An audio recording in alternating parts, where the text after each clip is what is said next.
If you love classic contemporary Christian music and the people that made it, please like this video and subscribe to our channel to help support us and keep us going. This is Stage Right, and I am your host, John Thorne. They say if you die with a handful of friends, you die a rich man. Well, I have several buses full, and I'm very excited to share them all with you.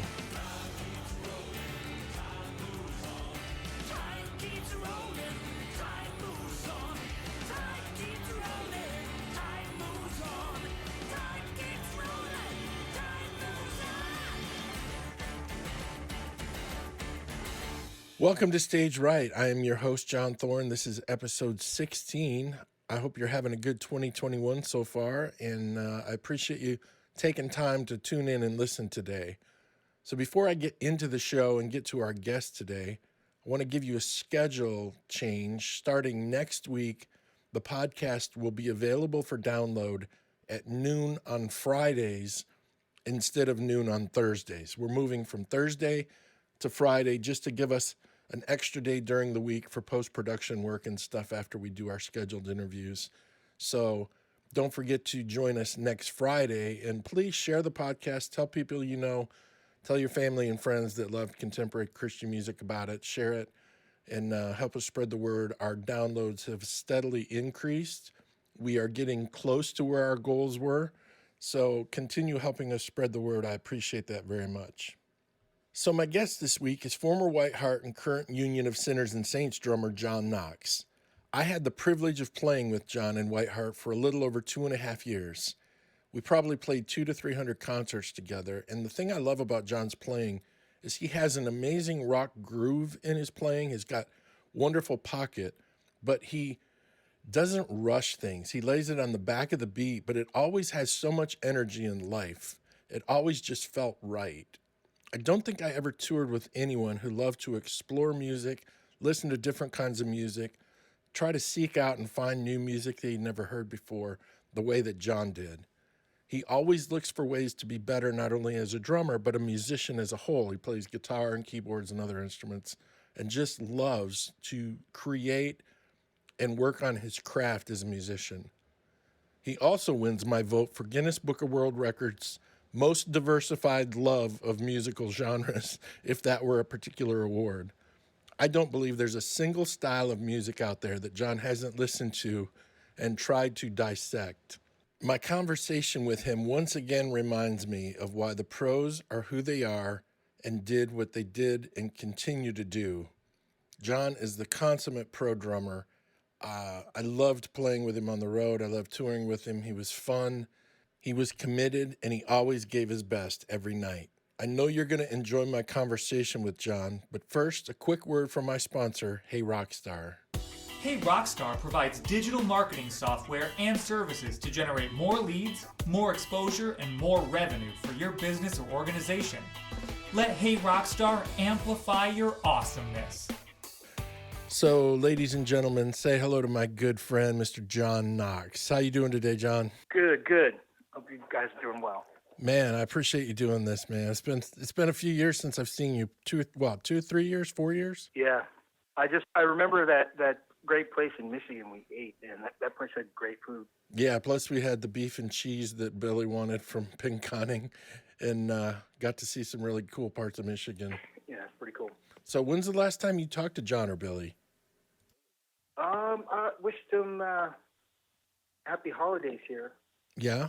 So probably like around New Year's. Have you guys talked at all about making another Union of Sinners and Saints album? Billy's always working on something. Yes, he is. He always has ideas. So I'm not surprised if he's cooking something up. Right. Well, lucky for you, you're on Billy's speed dial. That's awesome, dude. Yeah, it's a good time. That's very cool. Matter of fact, I saw this post of Salee was at Billy's studio. They were listening to a track that Dan Huff had just done a solo on. Oh, no way. For the record. Yeah, it was pretty cool. Very cool. Very cool. Have you ever gotten to work with Dan? Yes. We did a side project for, what is it, Idle Cure. Oh, no stinking way. Yeah, yeah. It was like Mark Hill on bass, Glenn Pierce, and Dan Huff. Yeah, those are the main guys, and Blair Masters on keys. Oh my gosh, dude, that is so funny. Yeah, it's a great record. I had a great time making that. Okay, so I have an Idle Cure story. Do you want to hear it? Sure, yeah. Okay, so one night, Whiteheart, I don't know if you were there or not, we were out at Percy Warner Park in Bellevue playing softball. So Rick was up to bat, and I'm pitching, and all of a sudden my cell phone rings, and I answer it, and it's Jeff Quimby. Oh man. And Quimby said, "Hey, John, how you doing?" I'm like, "Dude, Exactly. I'm great. I'm playing softball with Whiteheart, and I'm pitching to Rick right now." hmm And it was like, pause. "Dude, you're supposed to be at rehearsal." Oh. And I'm like, "No, it's tomorrow night." And he said, "No, the gig is tomorrow night." Idle Cure had hired Margaret's band to do a GMA showcase. Oh. And I got the date mixed up. So Oh man. we were only doing 5 or 6 songs, hmm but I hadn't learned them yet because I was going to learn them the day of the rehearsal, and I thought that was Oh. that day. This is the only time in my life I've screwed up like this. So I literally hung the phone up. I said, "Dude, I'll be there as soon as I can." They were down at NCS in the small room. All right. I dropped the ball and I said, "Guys, I got to go. I'll talk to you later." And I bolted, went home, got my bass, grabbed a notepad, went down to NCS. I walk in, and of course, Kip's looking at me like, "Dude, what are you doing to us?" And then the two guys, the two Idle Cure guys are standing there looking at me like, "Okay, so you're the guy in this band that's a screwball." And I was just like so embarrassed. I've never had this happen to me in my life. So I didn't even try to play the songs. I said, "You guys play the songs and I'm going to listen." And I charted everything out. And I said, hmm "I promise you, tomorrow night will be perfect. You don't have to worry about me. I know it doesn't look like you don't have to worry about me." So I showed up the next night, and we nailed the showcase and stuff. But that was Idle Cure. It was the only time we ever played for them. And it's just so funny that you got to do a Idle Cure project with Dan Stinkin' Huff. Yeah, man. Some of the best tracks are on. Some of my favorite tracks that I'm really proud of are on that record. What album is it? Yeah, I'm not sure right now. I'm gonna look it up and listen to it tomorrow, man. I can't believe you got to play on an Idle Cure album. Yeah, because one of Billy's friends, they had come to one of our shows and things like that, and so they've been in talks about working on a record. And then when we had some downtime in the schedule, and I think it was like one of our busiest times where we came back home and we did the record, and then shortly thereafter we had to go back out again. I also can't believe you got to record with Dan. Oh well, he's got some great playing and solos and just all around guitar wizardry on that record. Right on, dude. I can't wait. I cannot wait to check it out. Okay, so I want to tell the Jon Knox story today. Hmm. I want you to tell everyone. Let's start at the beginning. Yeah. Where did you grow up? Well, born in North Carolina, and then I was a military kid. So at the age of 2, my father got transferred out to California, El Toro Marine Base, and was born and raised in the area pretty much till at least 18 or so. Right. I started gigging like professionally about 18, and then that's when I started to see other places. But most of all, it was like Orange County was my stomping ground. Right on. Okay, so how old were you then when you discovered music or realized that you loved music? Oh man, well, my dad got me on the pots and pans at 3, 4 years old. That's awesome. And then I just always gravitated towards music, man. I had my Michael Jackson records, and I had music influences from all over the house because my sisters were listening to like Zeppelin and Jimi Hendrix and just all kinds of cool stuff. Right. But I kind of, when you're a kid, you listen to what your parents have in the car, and I stuck with that as my own musical vocabulary. But in short, like when I was about 5 years old, and I just kind of kept it up. Rhythm in some way I've always had an affection for. What was the first song you remember hearing on the radio? Probably Herbie Hancock, Chameleon. Oh my gosh, no way. Yeah, that's where I really like. Cause my dad was into to jazz and R&B and stuff like that, and with him, I mean, I remember Joe Tex. No way. Joe Tex. That's great, dude. All right. So then, as you got a little bit older, what were your favorite bands? Who did you listen to? I loved Stevie Wonder and Mm, Michael Jackson was first. That was the first, right. um, like where I just was crazy about it. Listening to Yep. both sides of the record and just really went for it. Right. And then Stevie Wonder. Oh, Anything Stevie did, something about what he did, I just loved it. yeah. Well, he's got deep pockets, man. The boy's got some feel. Yeah. Oh man. And then I was always one of those guys who read the liner notes and who played on what and who produced this and and it's so many cool people that he worked with. Yeah, for sure. He had the best of the best, and I mean, when you heard Stevie, you knew it was him. He was actually an early drum influence. When I learned that he was playing the parts, Right. my mind was blown. Yep. I know it.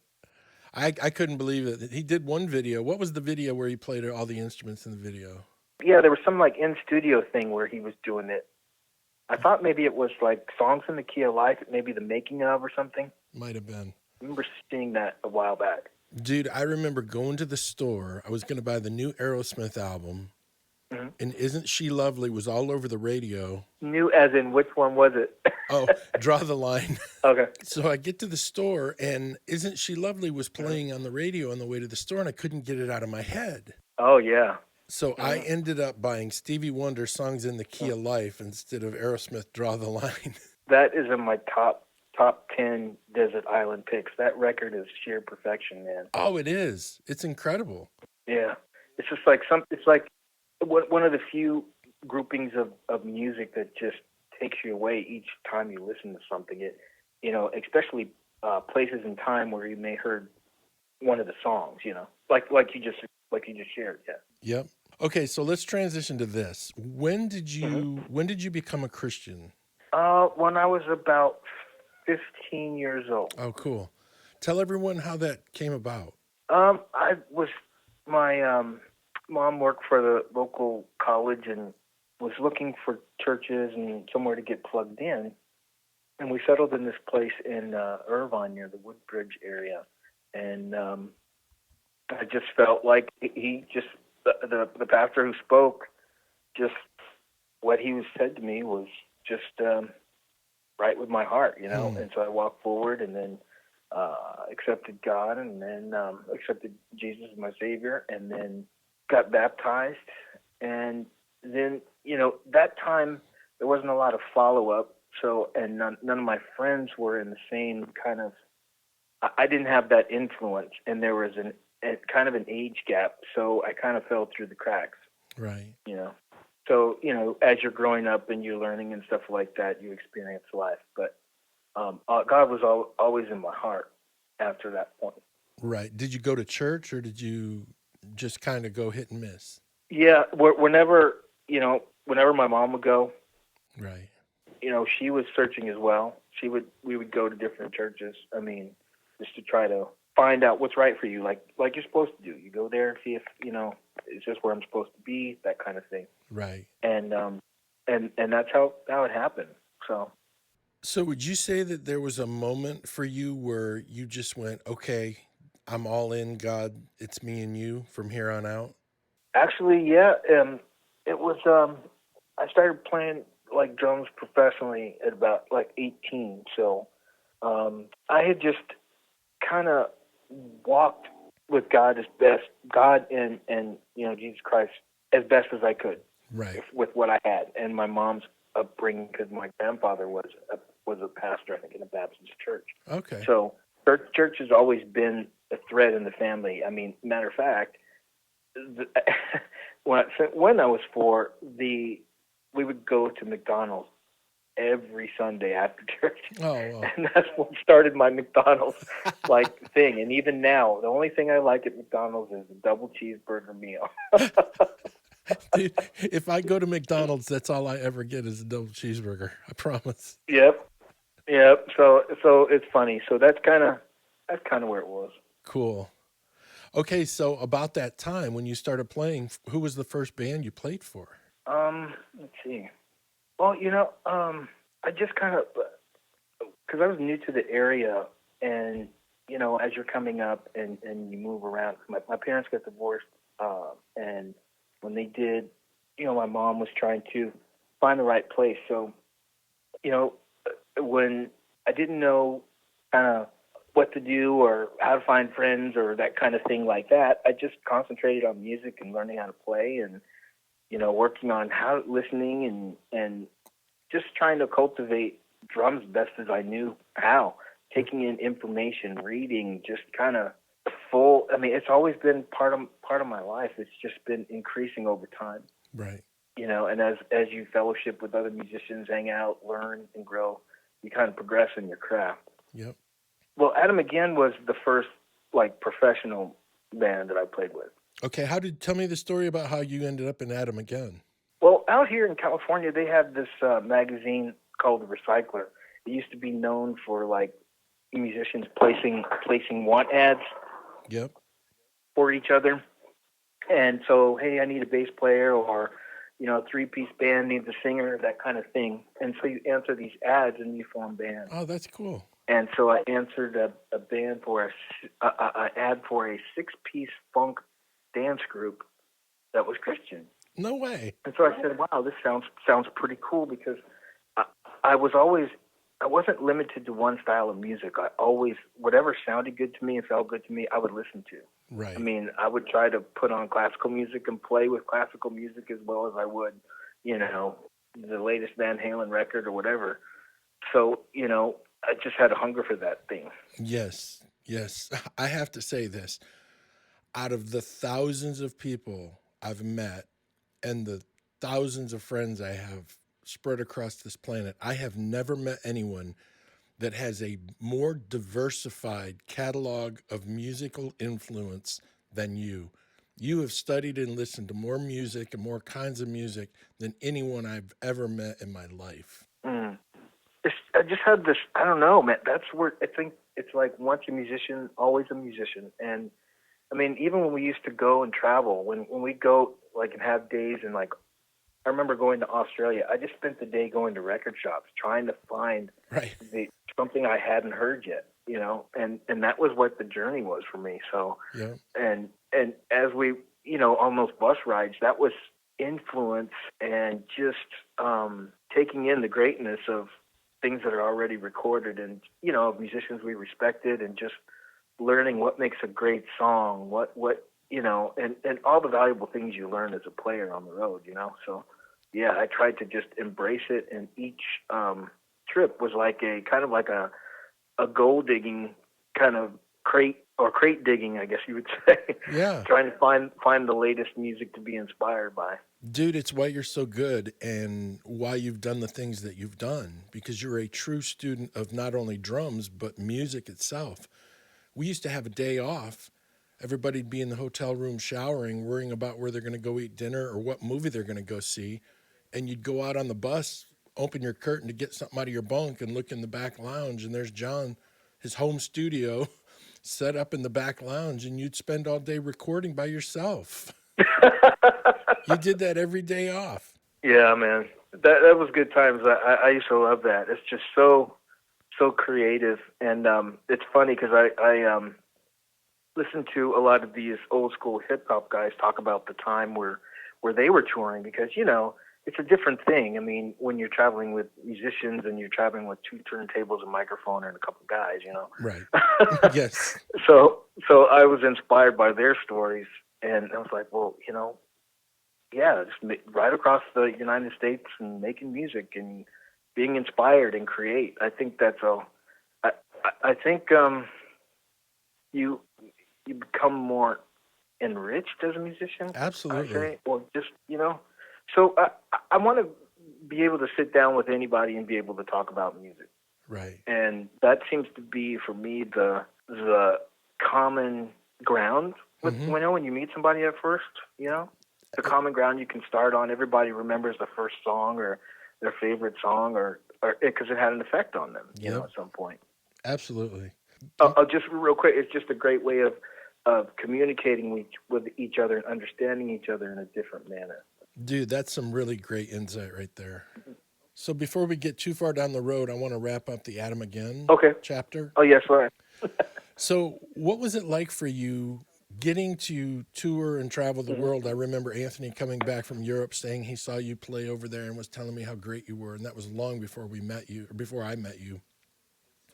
What was it like for you getting to travel in a Christian band and kind of live your dream for the very first time? It's Adam Again. I have to credit Gene Eugene for really helping me develop as a musician, because I was just a young kid, and he kind of took me under his wing and taught me about the recording studio and helped me buy my first pro set of drums. He helped me buy this nice set of pink Gretsch drums. Wow. And I was just really appreciative for him. I appreciated the guy. Yes. And he really just made an impact in my life. We would go to shows together, went to go see several rock bands and influences, and and it was just like a great journey. And that kind of helped me realize, this is a craft. This is how the musicians I look up to do it. Right. And then all of a sudden I'm in the studio, and I became so at ease when the red light is on to be yourself. Yep. And to create. So I think that's Gene is what helped start that for me. Well, it's funny. Everybody has a story where there's a gene in their life somewhere along the way that helped teach them and help. It's like you go in a room and then there's always someone there to like take you under their wing or put their arm around you and make you feel like you belong. And then the next room you go in, there's somebody else in the next room. And then the next thing you know, you're basically in a room full of people. You can't believe it. And you kind of wonder, how the heck did I get here? Right. So. Oh man, I thought that there's a time in Nashville where a friend of mine worked with Steve Cropper, of the legendary Booker T and the MGs and Sam and Dave and all that. Man, I got to do a studio session with him, and I tell you, I understand why that guy is so good and why he's so great as a player, because it's a feel that you can't even explain. Right. It's like, when it's like one musician communicating in such a way where you want to be on that same level, so you rise to the occasion. Yep. And it does, man. It pulls you up. If somebody's that good, it makes you better. Right. Well, I mean, that, it's just that, when you're on the road or working together like that, it's cool that the camaraderie and just the equal respect that all the musicians have for each other, because you can see the guys that are on that journey, and and you're saying it's just like a evolving thing where you just learn and just have great experiences meeting these people. Nashville was so great for that. Right. And one of the things I loved about it is when you would walk out or walk into a rehearsal room or walk out on a stage with a band, you never had to wonder, is this going to be good or not? You just knew that everybody was going to be really good all the time. And cool. It's like a brotherhood too. I remember the whole. You remember on the Saltbox tour when Petra's bus broke down and we were all together. Yes, I got my video camera out. I videotaped them walking on our bus at 4:30 in the morning. I can send you a copy of the footage of them piling on our bus in the middle of the night. Yeah, it'd be awesome. It's just like, you just join together and do your thing. So it was, cool getting to know everybody in that, regard, and they're on their musical journey too. Okay, so one more thing before I pack you up and move you to Nashville and we catch up on all the Nashville years. Tell everyone the story about Tim Comaford and Tom Morello, who later became Rage Against the Machine. Tim and I were in bands together coming up, and then, Zach was also in the area. We all lived in a close radius, and we all knew each other from, the people in the area knew who the musicians were, and we started bands with them, and just had fun playing music. And the common denominator was we all loved Rush. Oh, wow. That's cool. So him and I would get together, and we would play a bunch of Rush songs and things like that, and because he loved Geddy Lee. So anyway, we ended up being bands together, and so about that time, kind of God was shifting my life to actually Whiteheart, because I got the call right about when we were. I finished playing with. Wait, let me back up a little bit. So Tim and I grew up, and we had a band that was going, and we had Tom from No Doubt was our guitar player. We had a band. I had a band with him as well. So all these guys, we played together. So Tom had to go off and do some other things with No Doubt. So the band we were in slowed down. So I looked for something else to do, and I answered an ad in the paper called Music Connection. It used to have a lot of music ads, kind of like The Recycler, but it was more high caliber gigs. Right. And so you never know who you were meeting, man. I mean, I've auditioned and worked with the guys in Blind Melon, the Rage guys. I mean, it's just funny. It's just funny how it comes together. But so I answered her ad, and then it was Tom Morello looking for a drummer. So I auditioned with a bunch of guys, and so I got the gig, and I started playing. Mm-hmm. And I found out later that Brad, the drummer for Rage, was the next guy. If they didn't choose me, they were going to choose him. Oh, wow. So they chose me, and we started working together. But right about at that time, and we did some small tours around the West Coast and things like that. But it was time when God was shifting, and I got the call from Des Dickerson from the label. Right. And said, hey, these guys are interested, and hey, they have a drummer spot that they're looking for someone. Are you interested? And I said, yeah. And then so the rest is history from there. But before I left and I was packing and getting everything going, I had my kind of, hey, I'm leaving town. Wish you best of luck. Hey, blah blah blah.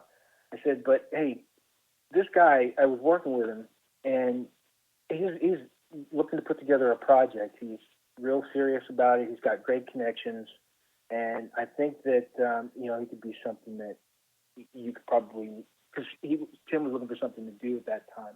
Right. And so, and Zach was brought in as well, and then the rest is kind of history. He made the phone call, and they started touring. I think they formed a band, and they called Brad and for the drum spot, and started playing. I think it was a college like up in Northridge or something. They did their first gig, and they started playing these places, man, and they just blew up. But they had such a great thing. I used to go to Hollywood and see them, and they would play like a 45-minute set in one club, and then pack up, go all the way across town, and then play another set. Oh, wow. And people follow them, and it was crazy, man. And it was cool to see that fruition, through that time. It was great. So I have to ask you this question, because I know there's people out there that have heard this story over the years and wondered this to themselves.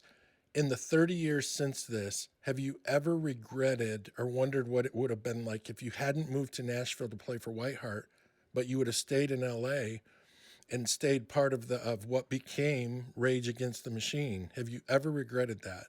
Well, it was a God thing, John. It was like one of those things that I was being obviously directed to Nashville. Right. Because it was just the way that the situations and things were in my life, and the way that opened up. It was kind of like the Red Sea kind of thing. Right. So, yeah, when that opportunity, I felt like that's where I needed to be. That's awesome. So speaking of Nashville, you end up in Whiteheart. What was it like? Did you know who Whiteheart was before you played for him? No, I did not. I didn't know, because out in California, there was really a limited, Christian thing. It was either you had, Brian Duncan, his stuff was cool. Right. And you only had, and then there was like Undercover, I remember, and just a few, there was only a few bands to gravitate towards. And I was, the stuff I was looking for I was looking for things to challenge me musically, and I couldn't find it there. Right. And the songs and things like that, and so, and even with Adam again, I started there trying to absorb and try to find just a valid inspiration for music. Right. So what did you think the first time you listened to White Heart Freedom when you were learning the songs for the show? Man, I was impressed because I hadn't heard anybody play. The bands that I heard on the West Coast did not sound like Whiteheart. And some of my favorite bands, I mean, I was a big Journey fan, and it reminded me, the setup, I'm like, man, this has every aspect covered. Mm-hmm. And it was like, guitar, keys, bass, double guitar utility. Yeah. So cool. So I gravitated towards that, and I started diving into the songs and how they were put together and just the mastery of, the recording process. And that pulled me in. And because I had not found a band that was that good to listen to until then. Right.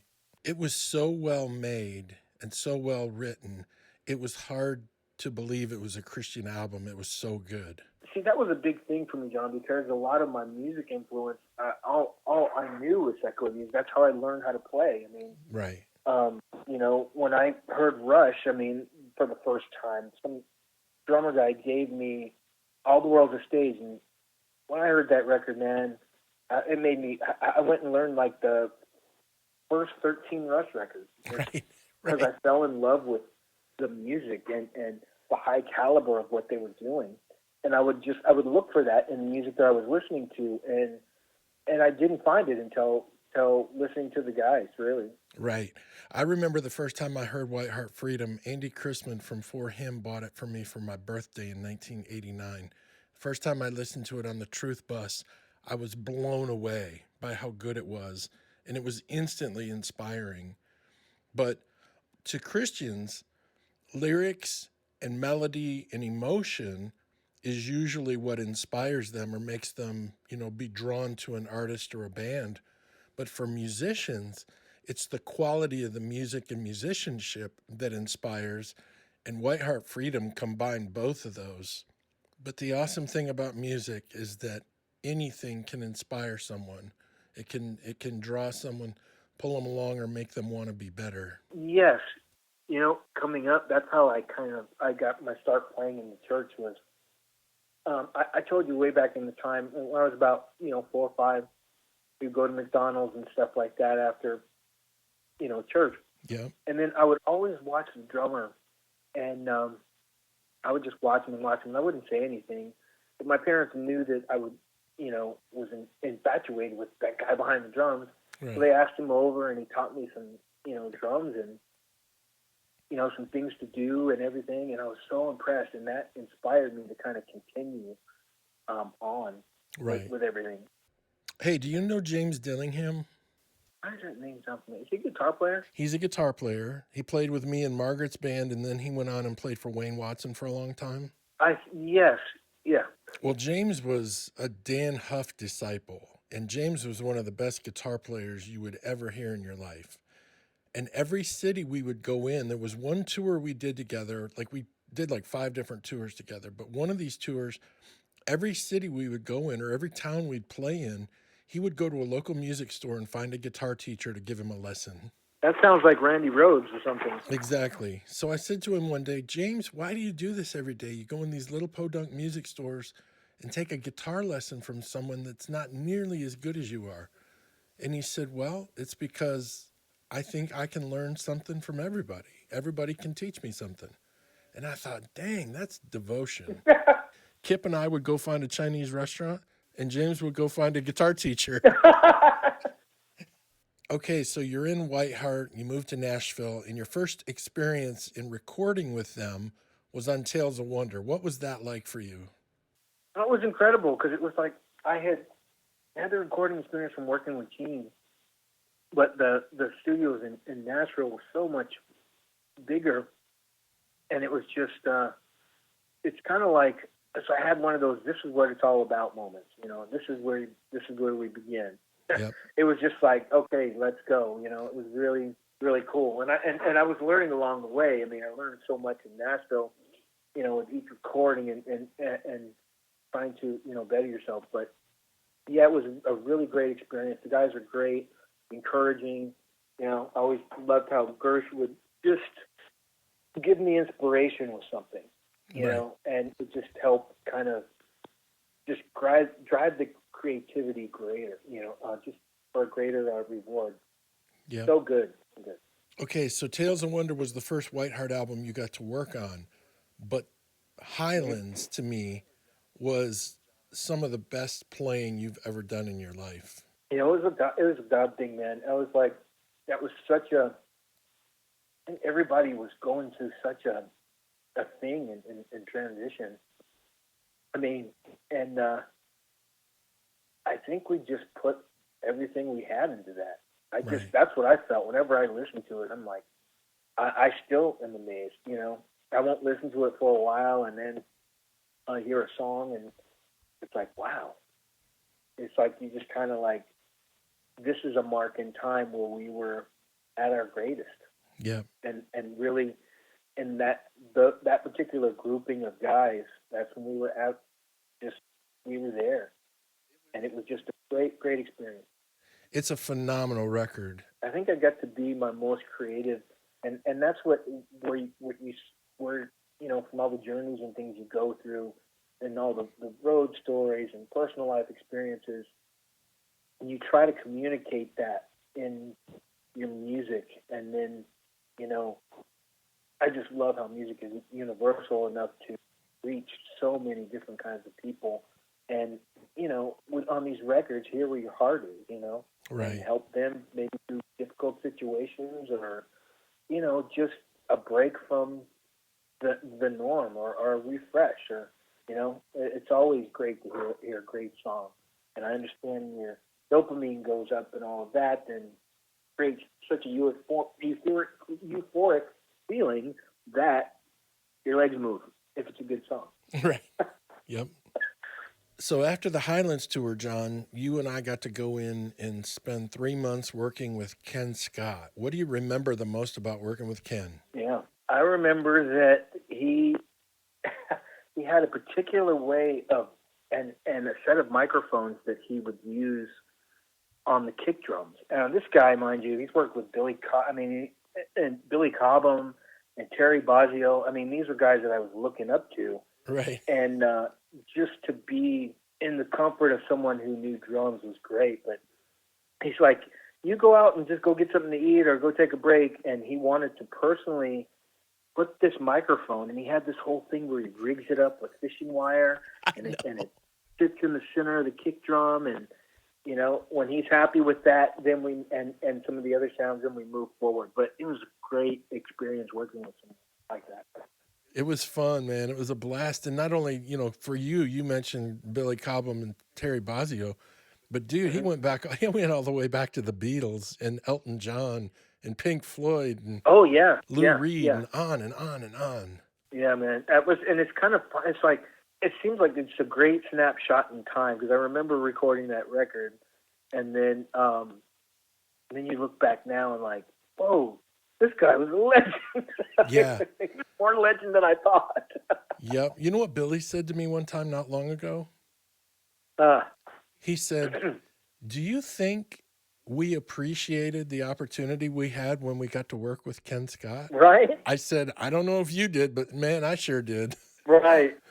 I think about it after the fact, and it's funny because, several years back, I was just flipping the channels, and he was on the news because he was moving from Los Angeles to Nashville. It was like this big deal, and right. He did this interview and about how he's leaving California and headed for Nashville to make records. Wow, it made the news in L.A. Yeah. Dude, did you know that Ken did a thing with one of those like Easy Drummer drum sample companies where they went in and recreated those classic sounds with Terry Bozzio? Did you know that? No. Yeah, dude, you can go online and I think it's Epic Drums, and Ken has a collection. He did all the recreations of the sounds for Billy Cobham, Bob Seidenberg, the dude from Supertramp, Terry Bozzio, Rod Morgenstein. Yeah, there's 5 or 6 of those legendary drummers that Ken worked with, and they all went in the studio, set their drum kits up exactly the way they were back then when they did those albums, and they recreated those sounds and turned them all into a sample pack and stuff. And they even show Ken setting up mics in the kick drum the way he did for you for all these drummers, for Terry Bozzio and all of them. So you can actually find them on YouTube. That is so, yeah, man, that's his thing. That's his thing. And you know, he got it to sound good, but I will definitely look for that. If you have the link, if you could send that, that'd be awesome. I'll look it up, dude, and shoot it to you. Yeah. I talked to him a couple times when he lived in Nashville, but I was in Michigan at the time. Oh. And so I reached out to him one time and said, hey, I'm going to be in Nashville in a couple weeks. And he said, well, that's great, but I moved back to England. Oh, he did? I didn't know that. Yeah, dude. He is a senior professor at the Music and Performing Arts School, Leeds Beckett University, I think it is. Oh, I could see that. Totally, I could see that. Dude, we were so lucky. But, man, just being in his presence and hearing the stories and, you know, helps enrich your, you know, musical life, and just to hear just a little bit about that snippet in time kind of Yep.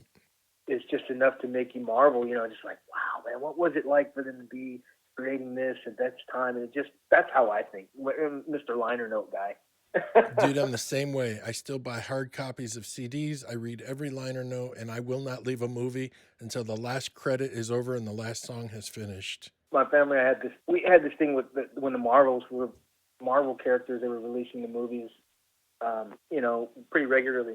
We would all go to the movies and stay to the end, and we were like, oh, Wu Fong's in this movie. Harry Minion's in this movie, too. And we just yell people out, and we start laughing, and it was a big funny thing. But those people worked hard to make that movie. We could at least sit through the end. So that's what we do, but we make fun and have a good time. I'm with you, man. I never leave the credits early. I always stay and listen and watch until the lights come up and they're telling me I got to leave because they got to clean. I also look for the credits to find out what songs were they using in that sequence of music. Dude, most of the time, well, no, I won't say most of the time. A lot of times they save the best song for the last song of the credit roll. Right. There's some great songs that people never stick around to hear. So of all the shows you've done, let me ask you this. Do you have a most memorable concert that you played? Yeah, I think, was it Flavel? It was just huge. We had challenges because we were, it took us a while to get there and all this travel issue that we had, and then we ended up having this great show. I mean, I think the footage is on like YouTube or something. Yeah. But I just remember that show as being so great. Dude, you know how we got that footage? Mm-mm. Okay, so 2 years before you and I played Flavo in 94, I was there in 92 with Margaret. Uh-huh. And anytime I walked in and there was a really cool camera setup and, you know, video, IMAG stuff, I'd go to the video truck and ask the director, is there any way I can get a copy of the footage for the artist or the band that I was playing for? Uh-huh. So 2 years earlier, they had given me a copy at Flavo. So when we showed up, me and you, with Whiteheart, I went and stuck my head in the truck. That's so cool. And the guy recognized me and said, hey, do you want a copy of the footage again? I'm like, dude, that would be so awesome. So I go home, and I've got 2 copies of VHS tapes that won't play in any VCR in America because it's VHS PAL, which is the European format. So years later, I've got these 2 tapes in my garage in a box. Years later, I go out and do a video gig in Florida, and there's this video guy on the crew that I'd never met before. And we start talking, and over the course of a couple days, I realize how much he knows about video and how much experience he has and how many people he knows. And I said, hey, dude, do you by any chance have access to a VHS PAL machine? And he's like, European VHS? Yeah, I got a friend that's got one.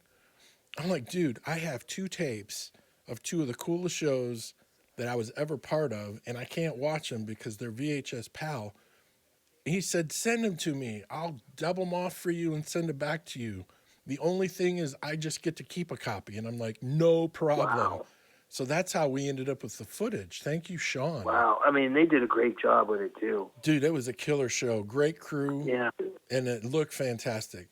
it really captured the moment. I remember that because I just remember being tired but being revived kind of by the time we hit the stage, and it just, man, it's so cool, and the feedback and the love from the audience was just, that's, man, so great.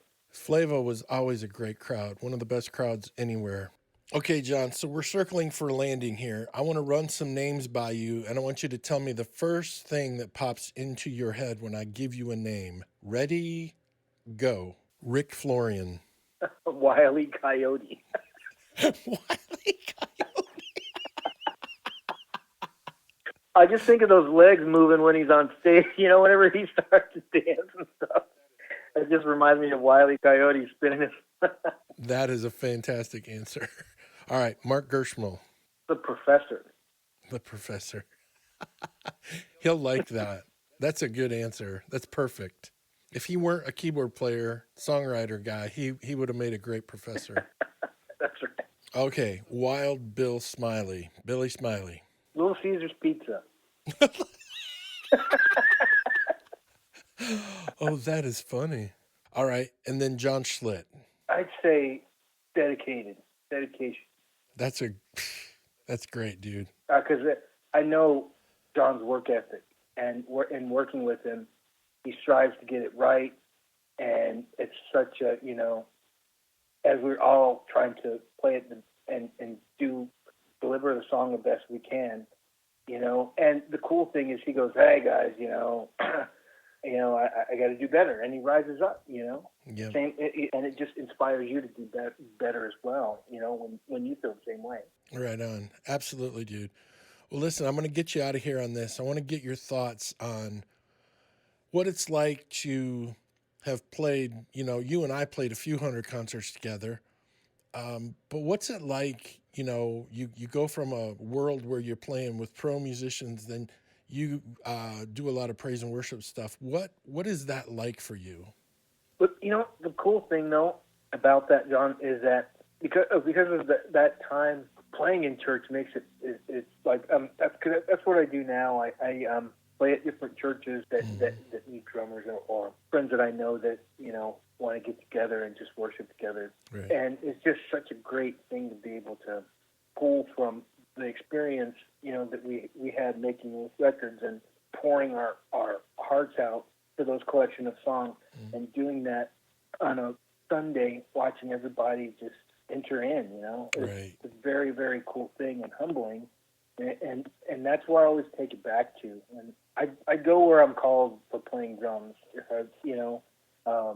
So if I'm in a secular situation, I be myself, right, and I want to be able to rock with the best, yep, and I think that the experiences and things that you have in church is basically taking it back to square one, and giving it back to God, right, and it's like I tell you, there's when God shows up, when you're doing like worship time and He shows up, there's nothing like it. absolutely, And it's something that you have to experience, right, and helping people enter into that is so cool. I mean, where they find their space, where they meet God face to face, and that's what it's about.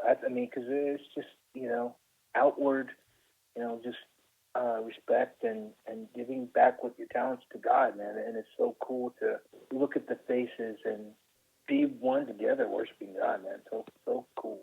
absolutely. Doesn't get any better than that.